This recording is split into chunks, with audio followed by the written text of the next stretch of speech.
Hello mga kamerada! So in this video, pag-uusapan natin ako napaka-exciting na solar panel installation ala Coach Miranda Minor with the EcoPlus team here in my house at the Trece Martires, Cavite. So marami nagtatanong, is it worth it? Ano yung in-install mo? May battery ba? Hybrid version ba yan? Ilang solar panels ba yan? Ano yung mga risks? We're going to answer that today. And of course, I'm going to show to you yung ating actual setup here in my house. So sit back and relax and enjoy the show.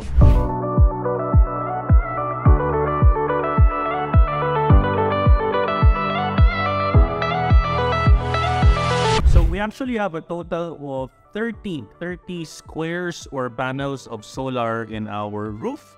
Top ngayon, Kamiranda, and we actually acquired them coming from our supplier, EcoPlus. So one of the biggest questions na laging tinatanong, mabigat ba yan? Gaano ba kabigat? So it's actually roughly around 27 kilograms each. So dapat yung bubong ninyo, hindi siya nakakangoy. Dapat at least yung metal C-farling, yung mga bakal type, no? Siguro abot ng mga 6 inches, no? Ang screw na ilalagay dyan. Hindi ordinaryong screw, no? Talagang kailangan bumakon sa ilalim. So from a particular wear in there, sabi nila, based on couple of my interviews, inaabot ito ng around 1% degradation sa kanyang capacity every year. Does it mean na I need to worry? Pag dumating mo yung panahon na parang cellphone battery yan, Kamiranda, no? Yung iPhone natin, habang ginagamit mo nung matagal, yung battery life lumiliit, 85% after 3 years. Pag ganon, I don't mind replacing solar panels. So yung installation ng mga solar panels, hindi siya rumerekta nga pala doon sa pinakabubong mo. Basically, they're going to be installing yung mga holders nila, isang mahabang rod. It's gonna be connected to your farlings, tapos doon ikakabit mismo yung solar panels. So, ibig sabihin yung solar panels, meron pa siyang skeleton. Tapos, yung number of solar panels will depend on the kilowatts na kukunin mo. In my particular case, yung kinuha nating solar panel is an 8 kilowatt solar panel. Meron akong average of 8,000 to 13,000 pesos sa Meralco bill natin. And ang recommended sa atin is to be able to look for roughly around 8 kilowatt to 10 kilowatt. Dalawa yung options natin. We could have taken a hybrid or a grid approach. Pag grid approach, walang battery, you're basically getting your power 6 to 6 galing sa araw. Tapos pag 6 ng gabi, re-recta na yung Meralco commercial power. Pagkatapos nun, inisip ko naman, will it gonna be very beneficial for me long term to put batteries? Kasi nag-apply ako for net metering. Net metering definitely means na pwede ka magbigay ng kuryente sa Meralco pag meron kang sobrang ifa-farm from your solar panels. So I currently have a 5 kilowatt inverter battery. Medyo maliit pa yon, pero yung aking capacity to produce from the solar panel can go as high as 10 kilowatts. Meron ako around 13 squares within the panels sa taas. By the way, before nyo nga pala lagyan ng panels, make sure you talk to your structural engineers para talagang makita kung yung bubong talaga ninyo ay kayang suportan yung ganong kabigat na dami ng panel, because one panel is worth around 27 kilograms. So, medyo maraming gamit si Coach Miranda Minor sa kanyang bahay. So, minsan inisip din natin, is it gonna be enough for us to be able to maintain lang a 5 kilowatt inverter battery? So, meron naman tayong option pa to be able to add more battery in the future. Nangako naman si EcoPlus sa akin to only do a pass-through cost. Wala nang markup when they sell the extra batteries for me. So, I can always buy maybe 2 more batteries worth maybe 5 kilowatt or 10 kilowatt each depending on my appetite. So in this case, talagang darating yung panahon na pwede na akong walang bayaran sa Meralco. I'm gonna be just using the batteries, Kamiranda. Couple of things na kinonsider din natin when we're looking for solar is to make sure kahit marami tayong gamit, we look for inverters. We have inverter air cones, we have inverter refrigerators. Meron tayong malalaking refrigerators in the dirty kitchen and also in the main dining area natin. Kinonsider ko yun. I also considered ensuring that kapag ikaw ay naka-battery in your solar, hindi pwedeng napakarami mong pinapatakbong aircon. In this case, I have 4 aircon at home. So, not all of them are actually running at the same time. I also want to make sure na LED na din ang ating mga aircon. So, at least kung from a consumption perspective, habang tumatagal, they're actually lessening the consumption of their power. Another thing that we also considered, Kamiranda, is the use of our LED-powered bulb lights. No? So, yung ating mga ilaw sa bahay, hindi na sila yung mga bombilya before na 100 watts. Our average bulbs in the house is actually averaging around as low as 5 watts to 15 to 20 watts, Kamiranda, per bulb. Medyo mataas na yun because the average LED is around 10 watts, Kamiranda. No? So medyo okay na yun from sa tamang liwanag na kailangan natin in our house. And then one thing that you will notice as well in my house is because malapit tayo sa farm, medyo malamig din, no? So we don't really need a lot of electric fans or mga pampalamig. We only normally open our air conditioning unit kapag meron tayong mga bisita, maraming tao sa bahay, but normally we just use our ceiling fans and we don't normally use our AC only when necessary.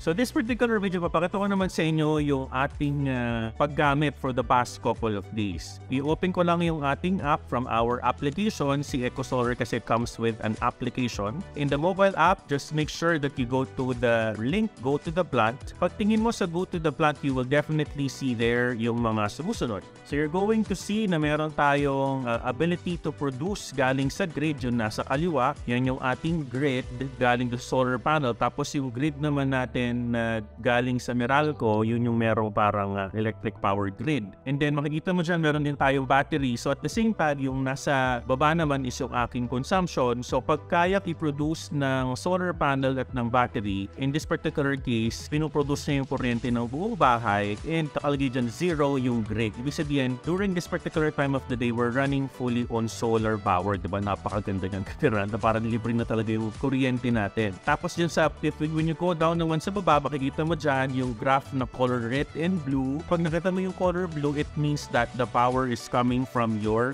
solar panels. Pag yung red naman, the power is coming from your commercial power or from Meralco. Ituloy lang natin, kamerada. And then you will also see dyan sa gitna yung trees planted. Papapansin mo na depending on the consumption of power that you use, minomonetize. Binibigyan ka ng equivalent number of puno na nasave mo na or nanitanim mo because you did not add on the coal consumption just to generate power kasi we're getting power directly from the sunlight. So overall, it has been running for 1 day. The total production is already 13.8 kilowatt hour. So at an average, kamerada, in a day, I'm consuming 20 to 25 kilowatt hours in a day. If you will do a computation, umaabot ako ng almost 50 to 60% of my consumption, covered na po tayo ng solar panel natin. Well, it makes sense kasi nga normally nakapower naman yung ating solar from 6 to 6 kung meron siyang araw. Tapos siguro umaabot ako ng 6 p.m. to 12 midnight or up until 3 in the morning hanggang maubos or ma-deplete na yung tinira niya sa battery. So pag-aaralan ko yon, kung maabot pa ako ng 20 to 25 consistently this summer, baka mag-add pa ako ng isa pang battery to augment my buffer of solar energy, kamerada. So ito nga pala yung ating video kung saan natin nilagay yung ating inverter pati yung ating batteries. So ito si Kuya na na-demo sa atin kung paano ba ang basic installation. Pero to be honest, ang pinaka-safe na sinabi niya sa akin, sir, huwag mo munang galawin. Huwag yung munang galawin. So kasi meron naman po silang workmanship warranty for 3 years. So babalikan nila yung kanilang ginawa.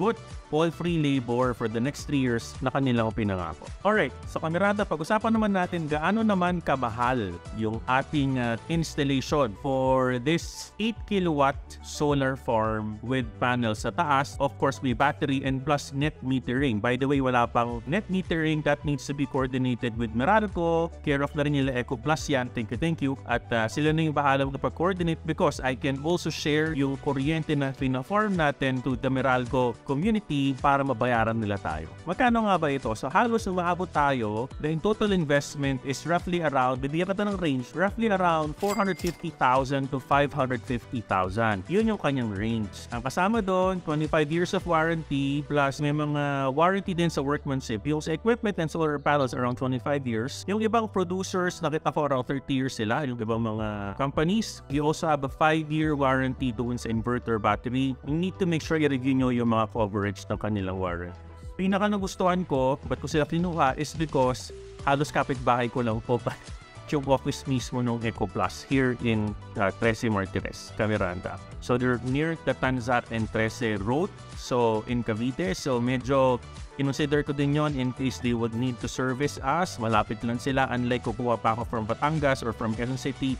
medyo malayo. So far, medyo maaga pa to say kung worth it ba ang ating investment, but definitely, ang tingin po natin dyan, it's actually a long-term investment. So yung ROI natin is gonna be 3 to 5 years. Kung ang gamit mo is around 10,000 per month worth of kuryente, technically by 3 years, halos 3 to 4 years break-even ka na din sa yung investment. So, is it really worth it for me, Kamiranda? Siguro aside from tinatawag nating ROI, gusto ko din ng konting peace of mind. Kasi nga, this coming summer, marami rin tayo mga issues na nakikita about upcoming potential power outages because lumilit na doon yung supply ng kuryente. So, why don't we help our mga Kamirandas by repurposing yung power na instead na gamitin natin sa kanila na lang. Alright, so that's it, Kamiranda, for now. I'm going to show you more videos about updates on our solar panel. I hope you've liked our very thorough video, Kamiranda. And if you have questions or comments, please type them down below. Subukan ko sagutin, or I'll probably even recommend Eco Plus to you for your future needs. And I love you 3,000, and maraming salamat, Kamiranda. Subscribe, like, follow, and share. Sige na please, Kamiranda.